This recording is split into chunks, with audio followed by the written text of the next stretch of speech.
হ্যাঁ নমস্কার। দেখো, আশা করছি এবার প্রত্যেকেই শোনা যাচ্ছে নাকি? আমাদের একটু টেকনিক্যাল ইস্যু হচ্ছিল, যার জন্য একটু প্রবলেম হচ্ছিল। বলছি শোনা যাচ্ছে প্রত্যেকে? বলছি শোনা যাচ্ছে নাকি? একটু রেসপন্স করবে। যাচ্ছে? আচ্ছা, দেখো, তা আশা করছি যেহেতু আমাদের কালকে একটা ওরিয়েন্টেশন ক্লাস আমাদের হয়েছে এবং তোমরা প্রত্যেকেই জানো যে ওরিয়েন্টেশন যে আমরা এই ফ্রি নার্সিং কোচিং ক্লাসটা যে শুরু করছি, তা আমাদের গোবিন্দপুর শেফালি সমাজসেবা সমিতির উদ্যোগে এবং শেফালি মেমোরিয়াল নার্সিং ইনস্টিটিউটের আন্ডারে এই ফ্রি কোচিং ক্লাসটা, তা এটা আমাদের কাল থেকেই শুরু হয়েছিল, অর্থাৎ কাল আমাদের ওরিয়েন্টেশন ক্লাস ছিল এবং আজকে আমাদের প্রথম ক্লাস শুরু করছি। এবং তোমরা প্রত্যেকেই জানো যে নার্সিং এন্ট্রান্সে ঢুকতে গেলে যে ক্লাসগুলোর দরকার হয়, অর্থাৎ যে সাবজেক্টগুলো তোমাদের দরকার হয়, তা সেই সাবজেক্টগুলো সম্বন্ধে আমরা তোমাদের কিন্তু কোচিংটা দেবো। ঠিক আছে, সেই সাবজেক্টগুলো সম্বন্ধে তোমাদের আমরা কোচিংগুলো দেবো, অর্থাৎ ফিজিক্স, কেমিস্ট্রি, বায়োলজি থাকে, লজিক্যাল রিজনিং থাকে এবং জেনারেল স্টাডিজ থাকে। এই সমস্ত বিষয়ে একদম কোচিংগুলো তোমাদের দেওয়া হবে, একদম ফ্রি অফ কস্টে তোমাদের দেওয়া হবে। এবং আমি প্রথমে মেনলি এছাড়া আমার নাম সুমন মুখার্জি, আমি বায়োলজিটা পড়াবো। এছাড়া ফিজিক্স, কেমিস্ট্রি প্রতিটার জন্য আলাদা আলাদা স্যার বা ম্যাডামরা আছেন। ঠিক আছে, এবং তোমরা প্রত্যেকেই জানো যে জেন পাস যে এক্সামটা হয়, সেইটা বায়োলজি একটা মেন বা একটা মেজর সাবজেক্ট। কেন, অবভিয়াসলি যে আমরা যে নার্সিং লাইনে যাব বা তোমরা যে নার্সিং লাইনে যাবে, তার একটা মেজর সাবজেক্ট বায়োলজি। ঠিক আছে, বায়োলজি ছাড়াও ফিজিক্স, কেমিস্ট্রি তো আছেই, কিন্তু বায়োলজি একটা মেজর সাবজেক্ট।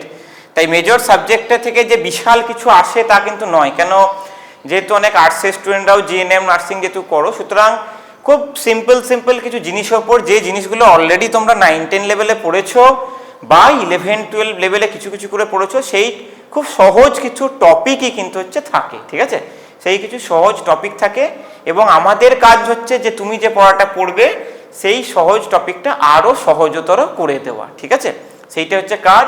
তা পড়ানোর সময় বা পরে যার যা প্রশ্ন আছে অবশ্যই সেই প্রশ্ন আমাকে করবে, যথাসম্ভব উত্তর দেব, বা তোমাদের যা ডাউট থাকবে বা তোমাদের আমি পড়ানোর পর আরও কোন কোন জায়গাগুলো তোমাদের ল্যাকুনা থাকলো, কোন কোন জায়গাগুলো পড়ালে আরও তোমাদের সুবিধা হয়, তা সেই জিনিসটাও কিন্তু তোমরা আমাকে প্রশ্ন করতে পারো। ঠিক আছে, ওই নিয়ে কোনো রকম অসুবিধা নেই।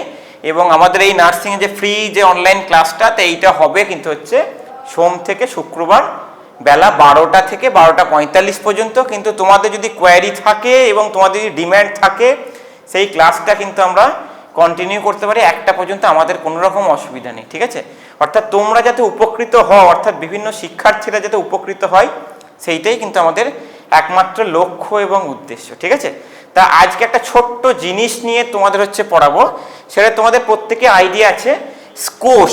কোষের ইংরেজি কি বলো তো? সেল।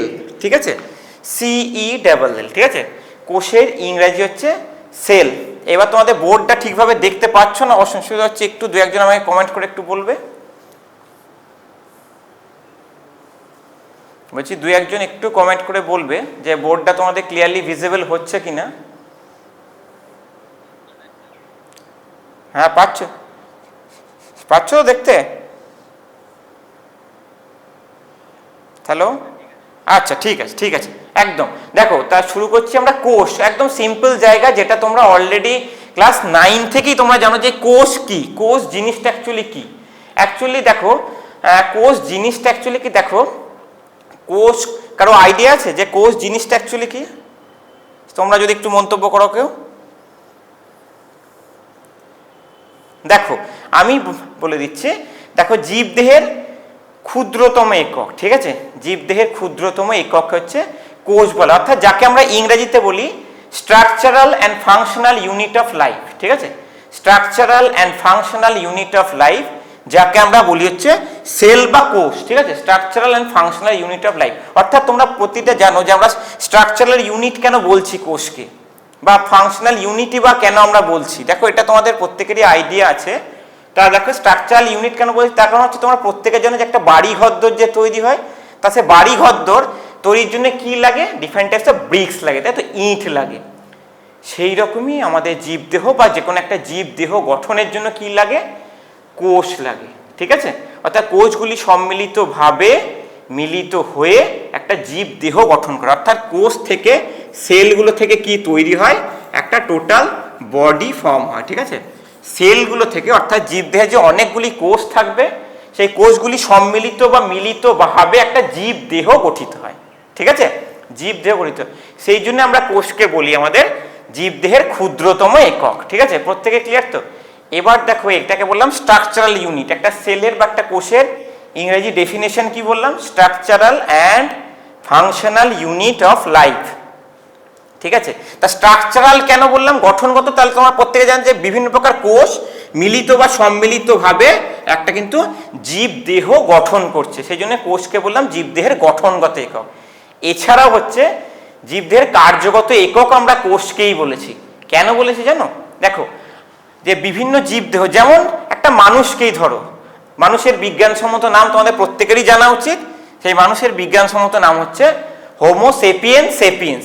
আগে বলা হতো শুধু হোমো সেপিয়েন্স, কিন্তু বর্তমানে বলা হয় হোমো সেপিয়েন্স সেপিয়েন্স। অর্থাৎ প্রথমটা জেনাস, দ্বিতীয়টা স্পিসিস এবং 3 নম্বরটা হচ্ছে সাবস্পিসিস। ঠিক আছে, জেনাস, স্পিসিস, সাবস্পিসিস। যাও, একটা মানুষ হচ্ছে একটা জীবদের একটা উৎকৃষ্ট এক্সাম্পল। তা মানুষের বিজ্ঞানসম্মত নাম হোমো সেপিয়েন্স সেপিয়েন্স।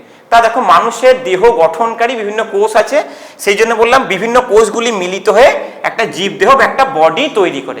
কিন্তু কার্যগত একক কেন বলছি? দেখো মানুষের শরীরে যে বিভিন্ন প্রকার কোষ দ্বারা গঠিত, সেই কোষগুলি সম্মিলিতভাবে বা মিলিতভাবে যে কাজ সম্পন্ন করে সেটাই কিন্তু একটা মানুষের কাজ সম্পন্ন করে। ঠিক আছে, অর্থাৎ কোনো মানুষ বা কোনো একটা জীবদেহ কিন্তু নিজে একা একা কিন্তু কাজ করতে পারে না। ঠিক আছে, সেই জীবদেহ গঠনকারী যে কোষগুলো থাকে, যে সেলগুলো থাকে, তারা সম্মিলিতভাবে যে কাজটা সম্পন্ন করে সেই কাজটাই সেই মানুষটা সম্পন্ন করে। সেই জন্য আমি বলেছিলাম কোষ বা সেলের ডেফিনেশনের মধ্যে বলেছিলাম কি, যে একটা জীবদেহের গঠনগত এবং কার্যগত একক হলো হচ্ছে কোষ বা সেল। ঠিক আছে, জীবদেহের গঠনগত এবং কার্যগত একক হলো সেল বা কোষ। ঠিক আছে, এইখান পর্যন্ত আশা করছি তোমরা প্রত্যেকেই বুঝতে পেরেছো, তাই তো? এখান থেকে তোমরা প্রত্যেকেই আশা করছি তোমরা বুঝতে পেরেছো। এই ডেফিনেশন বা সংজ্ঞার মধ্যে কারো যদি কোনো ডাউট থাকে তাহলে তুমি একটু এগিয়ে এসে একটু বলবে তোমরা। এই ডেফিনেশনে আশা করছি কারো ডাউট নেই। তাহলে আমরা কি দেখলাম? যে সেল, তাই তো? যে আমরা কি দেখলাম? সেল। দেখো এই সেলকে কিন্তু সেল বা কোষ, তাই তো? এই কোষকে কিন্তু প্রধানত হচ্ছে দুটো ভাগে ভাগ করা যায়। ঠিক আছে, এই কোষকে হচ্ছে প্রধানত হচ্ছে দুটো ভাগে হচ্ছে ভাগ করা যায়। ঠিক আছে, কোষকে প্রধানত দুটো ভাগে ভাগ করা যায়। কিসের ভিত্তিতে করা হয় কোষের শ্রেণী বিভাগটা? নিউক্লিয়াসের ভিত্তিতে। ঠিক আছে, নিউক্লিয়াসের ভিত্তিতে কোষের শ্রেণী বিভাগ করা যায়। একটা হচ্ছে প্রোক্যারিওটিক কোষ, আমি পি দিয়ে ডিনোটস করলাম, আর একটা হচ্ছে ইউক্যারিওটিক কোষ, যেটা হচ্ছে আমি ই দিয়ে ডিনোটস করলাম। ঠিক আছে, তাহলে মেন কোষ কত প্রকারের দেখলে? একটা হচ্ছে প্রোক্যারিওটিক কোষ আর একটা হচ্ছে ইউক্যারিওটিক কোষ। এবং তোমাদের প্রথমেই বলেছি যে কার বেসিসে এই শ্রেণী বিভাগটা আমি করেছি, সেটা হচ্ছে নিউক্লিয়াসের গঠনের ভিত্তিতে আমি তোমাদের এই শ্রেণী বিভাগটা করেছি। ঠিক আছে, দেখো প্রো মিন্স কি? এই প্রোক্যারিওটিক কোষ, প্রো মিন্স কি? প্রিমিটিভ। ঠিক আছে, এই প্রো মিন্স মানে যেখানে পি দেখলে প্রো মিন্স হচ্ছে প্রিমিটিভ। ঠিক আছে, প্রো মিন্স হচ্ছে প্রিমিটিভ। প্রো মিন্স হচ্ছে প্রিমিটিভ। প্রিমিটিভ মানে কি? আদি, তাই তো? প্রো মিন্স হচ্ছে প্রিমিটিভ, অর্থাৎ আদি নিউক্লিয়াস যুক্ত যে কোষটা থাকে তাকে আমরা বলি হচ্ছে প্রোক্যারিওটিক কোষ। ঠিক আছে, কি বললাম তাহলে? প্রোক্যারিওটিক কোষ কাকে তাহলে আমরা বলছি? দেখো আদি নিউক্লিয়াস যুক্ত যে কোষটা থাকে তাকেই হচ্ছে আমরা প্রোক্যারিওটিক কোষ বলবো। প্রো মিন্স কি? প্রিমিটিভ। ঠিক আছে, প্রো মিন্স হচ্ছে প্রিমিটিভ। সেই প্রিমিটিভ নিউক্লিয়াস বিয়ারিং সেলকে বলা হচ্ছে প্রোক্যারিওটিক কোষ। ঠিক আছে, প্রোক্যারিওটিক কোষ। দেখো এরপর আমরা কিছুক্ষণ পরে আমরা প্রোক্যারিওটিক এবং ইউক্যারিওটিক কোষের যে বিভিন্ন ছবি হয় সেই ছবিগুলো আমরা দেখব বা সেই ছবির বিষয়ে আলোচনাতে যাব, কিন্তু ফার্স্টে টাইপসটা বলে দিচ্ছি। তাহলে কি দেখলে? যে আদি নিউক্লিয়াস যুক্ত বা প্রিমিটিভ নিউক্লিয়াস যুক্ত যে সেলটা থাকে সেটা বলে প্রোক্যারিওটিক সেল। নেক্সট আসছি ইউক্যারিওটিক সেল। কাকে বলে বলতো ইউক্যারিওটিক সেল? ইউ মিন্স হচ্ছে অ্যাডভান্স। ঠিক আছে, দেখো ইউক্যারিওটিক সেল মিন্স হচ্ছে, দেখো ইউক্যারিওটিক সেল ইউ। ঠিক আছে, এই ইউ মিন্স হচ্ছে অ্যাডভান্স। ঠিক আছে, দেখো ইউক্যারিওটিক মিন্স হচ্ছে দেখো অ্যাডভান্স নিউক্লিয়াস বিয়ারিং ইউ অর্থাৎ ইউক্যারিওটিক স্পেলিং কি ইউ দিয়ে স্টার্ট হয়, CARIOTIC, ইউক্যারিওটিক সেল। তাই ইউক্যারিওটিক সেল ইউ মিনস হচ্ছে অ্যাডভান্স নিউক্লিয়াস, ঠিক আছে। ইউ কথাটার মানে হচ্ছে অ্যাডভান্স, অর্থাৎ অ্যাডভান্স নিউক্লিয়াস বিয়ারিং সেলকে হচ্ছে ইউক্যারিওটিক কোষ বলে, ঠিক আছে। তাহলে আমরা দেখলাম কি, সেটা হচ্ছে আমরা প্রোক্যারিওটিক কোষ যে আমরা দেখলাম যে কোষকে প্রধানত দুটো ভাগে ভাগ করা যায়। একটা হচ্ছে প্রোক্যারিওটিক সেল বা প্রোক্যারিওটিক কোষ, আর একটা হচ্ছে ইউক্যারিওটিক সেল বা ইউক্যারিওটিক কোষ। প্রোটা কোথা থেকে এসছে আমি একটু আগেই বললাম যে প্রিমিটিভ নিউক্লিয়াস, মানে আদি বা অনুন্নত নিউক্লিয়াস থেকে প্রোক্যারিওটিক কথাটা এসছে, অর্থাৎ প্রোক্যারিওটিক কোষটা একটু আদি নিউক্লিয়াস যুক্ত অর্থাৎ অনুন্নত, ওদের গঠন বৈশিষ্ট্যগুলো একটু অনুন্নত। আর যেটা আমরা দেখলাম ইউক্যারিওটিক কোষ মানে কি ইউ মিনস হচ্ছে অ্যাডভান্স, অর্থাৎ অ্যাডভান্স নিউক্লিয়াস বিয়ারিং কোষকে বা অ্যাডভান্স নিউক্লিয়াস বিয়ারিং সেলকে বলা হচ্ছে ইউক্যারিওটিক সেল। আর একটা তোমাদের মনে রাখা দরকার, দেখো প্রোক্যারিওটিক ইউক্যারিওটিক ছিল, কিন্তু মাঝে মাঝে একটা সেল টাইপ একটা আছে, সেটা হচ্ছে মেসোক্যারিওটিক, ঠিক আছে। এইটা তোমাদের অনেকেরই জানা নেই, ঠিক আছে, তোমাদের অনেকেরই জানা নেই যে আর একটা সেল টাইপস আছে, দ্যাট ইজ আ মেসোক্যারিওটিক, ঠিক আছে। মেসো মিনস কি, যে কোনো একটা মেসো কথার অর্থ হচ্ছে মাঝামাঝি বৈশিষ্ট্য সম্পন্ন, ঠিক আছে। মেসো কথা অর্থ হচ্ছে মাঝামাঝি বৈশিষ্ট্য সম্পন্ন, ঠিক আছে। অর্থাৎ মেসোক্যারিওটিক তাহলে কি দেখলে, দেখো এইটা প্রোক্যারিওটিক কোষ ছিল, এইটা ইউক্যারিওটিক কোষ ছিল, এদের মাঝামাঝি বৈশিষ্ট্য সম্পন্ন হচ্ছে মেসোক্যারিওটিক কোষ। অর্থাৎ প্রোক্যারিওটিক এবং ইউক্যারিওটিক কোষের মাঝামাঝি বৈশিষ্ট্য সম্পন্ন যে কোষগুলো দেখতে পাওয়া যায় সেগুলো কি বলা হচ্ছে মেসোক্যারিওটিক কোষ। এই মেসোক্যারিওটিক কোষটা কিন্তু আজকে আবিষ্কার হয়নি, অনেক দিন আগে আবিষ্কার হয়েছে, 1965 সালে, বা কোনো কোনো বিজ্ঞানীরা বলে 1969 সালে। সায়েন্টিস্ট ডজ বলে একজন সায়েন্টিস্ট ছিলেন, ডজ, ঠিক আছে, সায়েন্টিস্ট ডজ, DODGE, ঠিক আছে, ডজ 1965। দেখো এই মেসোক্যারিওটিক সেল বা মেসোক্যারিওটিক সেলটা কে আবিষ্কার করেছিল, এই আইডিয়াটা তোমাদের হচ্ছে অনেকেরই কম থাকে। এই আইডিয়াটা কে দিয়েছিল অ্যাকচুয়ালি, ডজ বলে একজন সায়েন্টিস্ট ছিলেন, DODGE। এই ডজ সায়েন্টিস্টটা 1965-এ এই মেসোক্যারিওটিক কোষটা আবিষ্কার করেন। তাহলে কি দেখলে যে প্রধানত কোষ আমি কি বললাম, প্রথমেই বলেছিলাম দু প্রকার, একটা হচ্ছে প্রোক্যারিওটিক কোষ, দু নম্বরটা হচ্ছে ইউক্যারিওটিক কোষ। প্রোক্যারিওটিক মানে কি বললাম, প্রিমিটিভ নিউক্লিয়াস বিয়ারিং যে সেলটা আছে সেটাকেই বলা হচ্ছে প্রোক্যারিওটিক কোষ। আর একটা কি বললাম, ইউ মানে হচ্ছে অ্যাডভান্স, একটু আগে লিখেছিলাম তোমাদের বোর্ডে, ইউ মিনস হচ্ছে অ্যাডভান্স, অর্থাৎ অ্যাডভান্স নিউক্লিয়াস বিয়ারিং যে সেলটা আছে সেটাকে বলা হচ্ছে ইউক্যারিওটিক কোষ। আর একটা কোষ কি বলে, এই মাঝে একটা কোষ থাকে, দ্যাট ইজ আ মেসোক্যারিওটিক কোষ, মেসো, ঠিক আছে, মেসোক্যারিওটিক কোষ।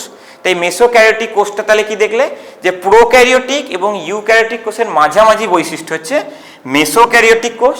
এবং এই মেসোক্যারিওটিক কোষটা কে আবিষ্কার করেন 1965 খ্রিস্টাব্দে। কিছু বিজ্ঞানীরা বলেন যে 1969 খ্রিস্টাব্দে সায়েন্টিস্ট ডজ অর্থাৎ বিজ্ঞানী ডজ এই মেসোক্যারিওটিক কোষটা আবিষ্কার করেন। হ্যাঁ দেখো, হয়তো কিছু টেকনিক্যাল ইস্যুর জন্য আমাদের লিঙ্কটা একটু কেটে গেছিলো, টেকনিক্যাল ইস্যু একটু আসছে, তা আশা রাখছি আমরা আগামী দিন থেকে বা আগামী কাল থেকে টেকনিক্যাল ইস্যুগুলো আমরা রেকটিফাই করে নেব।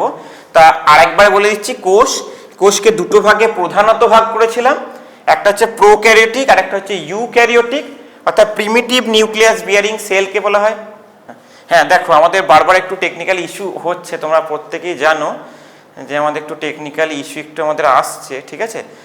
তা আমরা টেকনিক্যাল ইস্যুটা আমরা কাটিয়ে উঠতে পারবো আশা রাখছি, ঠিক আছে। দেখো, তা আমরা হচ্ছে আশা রাখছি যে আমরা কাটিয়ে নিতে হচ্ছে আমরা পারবো। তা দেখো যেটা হচ্ছে বললাম সেটা দেখা যাচ্ছে, সেটা হচ্ছে আমরা প্রধানত কোষকে হচ্ছে প্রধানত দুটি ভাগে ভাগ করেছিলাম, একটা হচ্ছে প্রোক্যারিওটিক কোষ আর একটা হচ্ছে ইউক্যারিওটিক কোষ। প্রিমিটিভ নিউক্লিয়াস বিয়ারিং সেলকে বলেছিলাম প্রোক্যারিওটিক কোষ এবং অ্যাডভান্স বা ট্রু নিউক্লিয়াস বিয়ারিং সেলকে বলেছিলাম আমরা হচ্ছে ইউক্যারিওটিক কোষ। আর একটা বিশেষ ধরনের কোষ বলেছিলাম, সেটা হচ্ছে মেসোক্যারিওটিক কোষ।